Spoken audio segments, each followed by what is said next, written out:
we were talking about WeNite, I just think this is awesome. I think it's what every student who's studying a life science or any STEM degree or subjects in sixth form, I think it's such a good opportunity for people to learn more about what's actually out there. Hi, so I'm Emily. I'm a third year biomedical science student, study at the University of Bath, and I'm currently on placement working as a clinical trial coordinator and clinical research associate for MSD.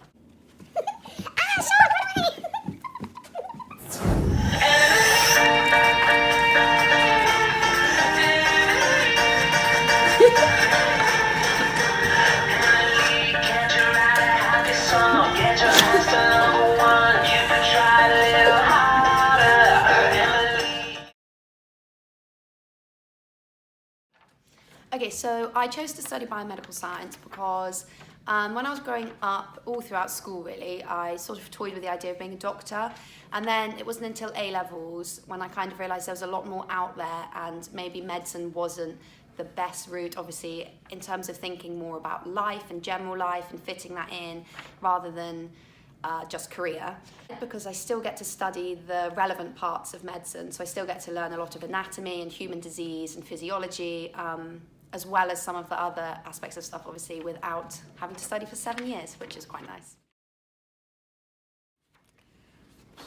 Honestly, I'm not too sure.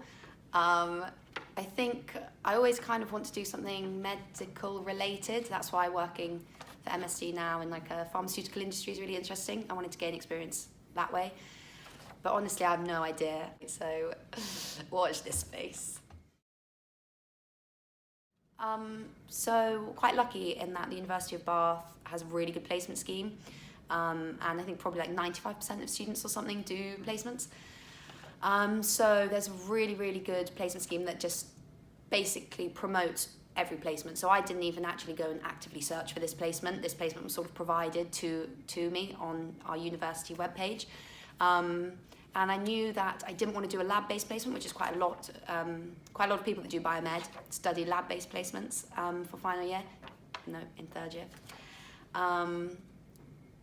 Yeah, I didn't want to do that, and I didn't want to do something completely unrelated to science, so I didn't want to do, say, a business placement. And I just thought that this kind of had a good science side of it, as well as a good work experience side of it.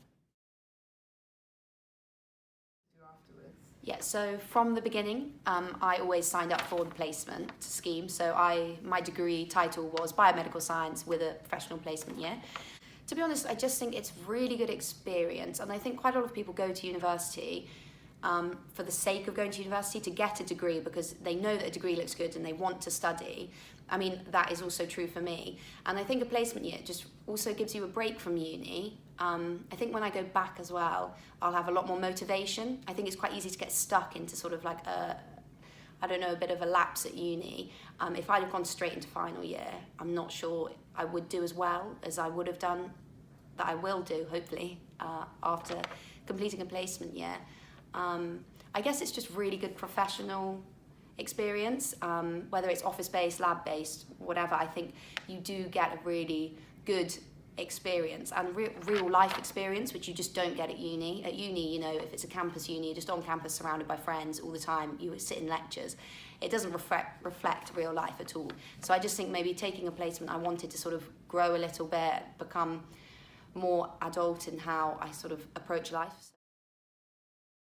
I mean, it could very well be the same thing, but I do think for sure, no matter what placement you do, even if you love it or hate it, I do think you'll gain so many transferable skills, and also just the experience that you'll be able to talk about those transferable skills, and you'll be able to give real life situations of when you've applied them, rather than just saying, I believe I possess these skills. You know, after you graduate, if you're sat in an interview room with someone who's just graduated without taking placement year, and you've taken a placement year, you can give a lot more real life explanations and demonstrations of when you've used transferable skills. So I think, yeah, even if I didn't want to come back here directly, it definitely has helped for the transferable skills. So I think we've been on placement now for about just over 5 months. I've definitely learned a lot. Just generally being in the pharmaceutical industry and within global clinical trials operations, I've learned way more about the runnings of clinical trials, which for me I find super interesting, because you sort of learn only about the end result of trials at uni. In quite a lot of my case studies and stuff, I'll only learn about the end result, say if the drug has or hasn't had an effect and whether or not it's approved by the NHS because of, like, say, if they can afford it. So I've definitely learned a lot more about the runnings of it. Definitely grown in those skills that I probably thought I was quite good at anyway, and it's not until I maybe started this placement that I realised that I needed to learn a lot more. I think there was quite a lot of people applied. I think so initially you have to submit, say, a CV and cover letter, I think. And I think initially in the initial application, there was like over 200, 300 maybe applicants. And then from then, obviously, they whittle you down. You have to complete a maths test and then the phone interview and then a face-to-face interview and presentation. So it was quite competitive. Yeah, I didn't realise how competitive it was until I had the phone interview and they said how many people had applied. But we were really lucky at Bath Uni because, like I said, the placement people there are so helpful and they kind of guide you through everything. They'll give you mock interviews, whereas I don't think maybe some unis that don't have placement schemes, I'm not sure they're as helpful. And I think you have to be a lot more proactive and go out searching for the placement, and maybe you don't get as much help. So I was quite fortunate in that, and that probably helped with my application quite a lot.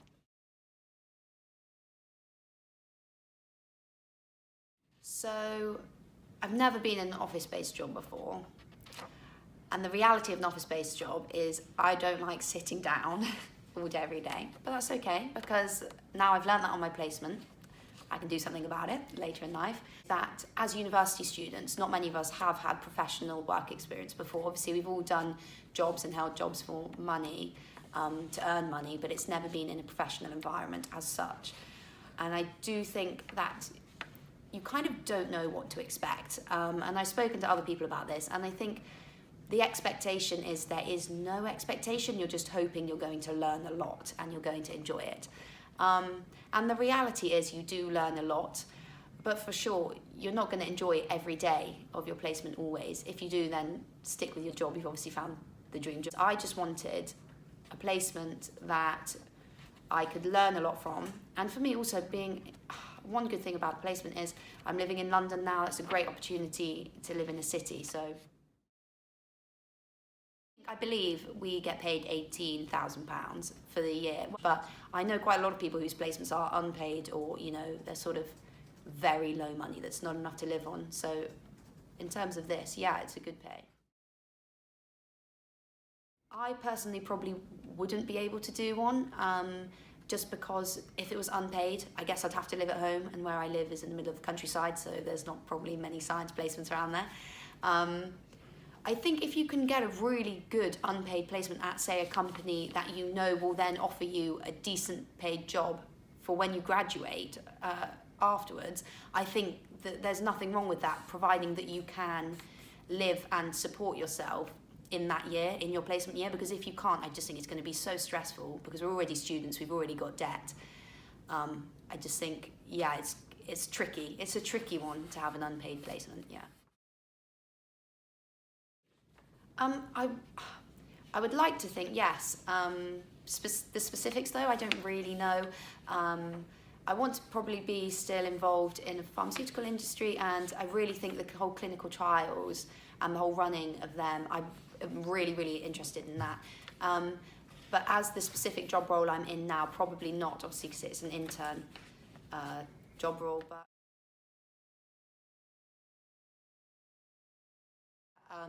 did always want to study medicine it's so cliche, but for like as long as I can remember. Yeah, that did definitely affect me. I mean, I didn't really think that I was quite all-rounded, quite well-rounded at school, and that every subject I did enjoy. But for sure, I think I was like naturally a lot better at the sciences and maths. I think they just came a lot more easily to me than, say, English. So yeah, I chose obviously like advanced maths and things like this as extra subjects. And I also chose PE for that reason. People often think PE is maybe like a DOS subject, but I learned so much anatomy that I then didn't have to relearn in A-level, which was awesome. So yeah, that definitely affected my choices. But just because I now don't want to do medicine, it doesn't mean that they were the wrong choices.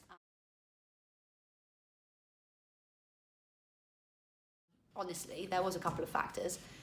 The first one was that as I sort of got older and I maybe started connecting and reaching out more to, say, junior doctors and things like this, and they would explain to me their pathway or how they got there or how they're finding it now, that kind of put me off a bit, because I didn't probably want the bad pay to go with the extreme stress in early years, just to put it bluntly.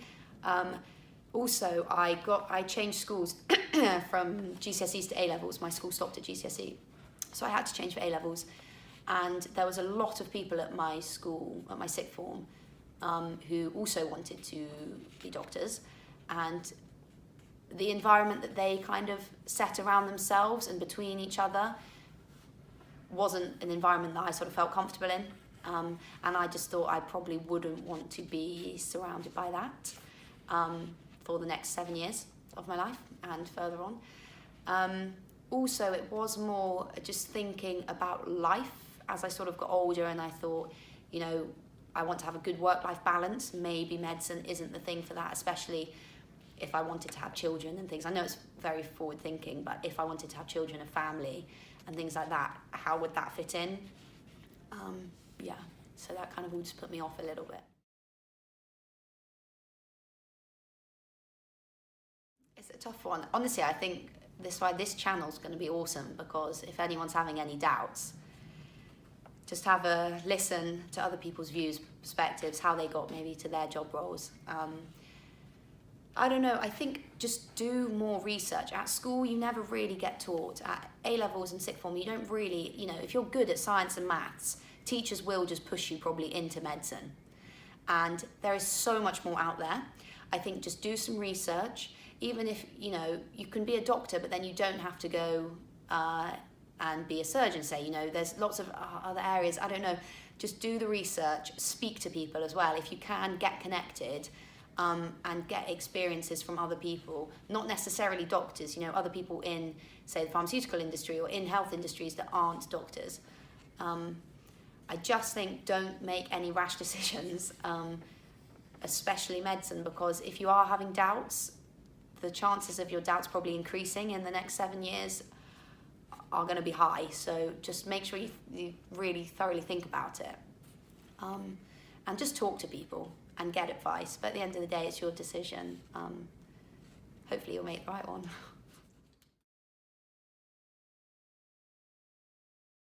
So I actually so during my sixth form, during A-levels, when everyone is applying to UCAS and stuff, that's where my teachers were maybe very encouraging for me to apply to medicine and things like this. And it almost sort of pushed me away a little bit. And I just decided, absolutely not, I'm just going to take the time to work on my studies. And I had other things going on in school as well, other responsibilities and duties. So I actually just pushed all of that aside and thought, you know what, there is no rush. That is one thing I'd maybe stress, is there's no rush. There's nothing wrong with taking a gap year, which is what I did. So I took a year out just because I didn't want the extra stress at sixth form. And I sort of didn't want to conform to all like the teachers and just the expectations, you know? So just focus and work hard on your studies, because if you get good grades, no doors will be shut just because you take a year out. Or, you know, you don't have to take a year out to do traveling, you don't have to do anything, work, whatever. I just think don't rush, but continue to work hard. I don't regret working as hard as I did, and I definitely don't regret not applying to university sooner, no. In terms of if I'd change anything, I don't know, probably not. I'm having a really good time at uni, and I had a really good time in my gap year, and yeah, I think I've worked hard, so I don't know.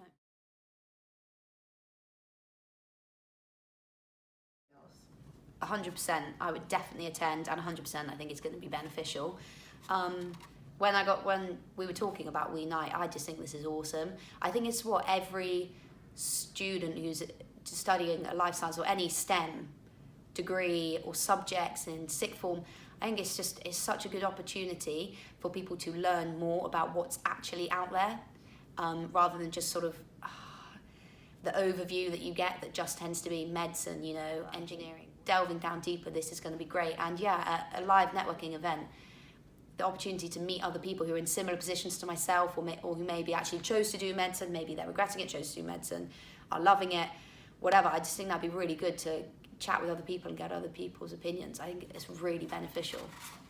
And that's probably some advice, that people can take away, whether you're in sixth form or university, you're doing placement, you're not doing placement, even if you're graduating, just chat to people and get the experience, get the knowledge from other people so that you don't have to trial and error yourself. Other people have been there, done that, and that's what this is for. And I think that's brilliant. So go WeNite.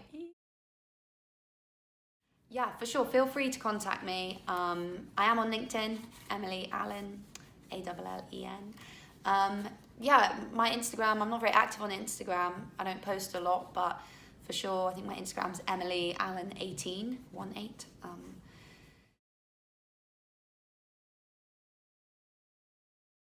Sure. So it's all fair and well, as all, obviously our common interests here are all science, technology, engineering and maths, but there's more to me than that. I love the gym. I probably go like 6-7 times a week at the moment, but I'm loving it. And I think, and everyone's like, oh, you're crazy for going to the gym in the morning. Like I wake up at 5 to go to the gym before work every day so I can be in work at 8. And I was like, oh, you're crazy. But if you enjoy it, why should you not? Arigato, mother.